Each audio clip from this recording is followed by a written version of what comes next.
நண்பர்களே, இப்போ வந்து பருந்தும்பாறையில் இப்போ வந்து நம்ம தவளைப்பாறைக்கு வந்து போயிட்டுருக்குறோம். அதுக்கு வந்து இந்த வழியில் தான் நம்ம வந்து போகணும். இப்போ வந்து நான் நடைபாதையை தான் நான் உங்களுக்கு காட்டிகிட்டு இருக்கிறேன். அதே நடைபாதையில் நம்ம போகலாம், தொடர்ந்து போய்கொண்டே இருக்கலாம். இது ரொம்ப டேஞ்சரஸான பாதையாக இருக்குது. எல்லாம் உங்களுக்காக தான் நான் வீடியோ எடுத்து போடுறேன். கொஞ்சம் சப்ஸ்கிரைப் மட்டும் பண்ணுங்கள், சும்மா பார்த்துட்டு போகாதீங்க.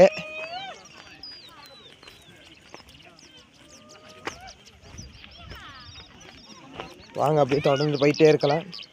உங்களுக்கு தெரியும்னு நினைக்கிறேன் அந்த தவளைப்பாறை, அந்த பாறைக்கு தான் நம்ம இப்போ போக போகிறோம்.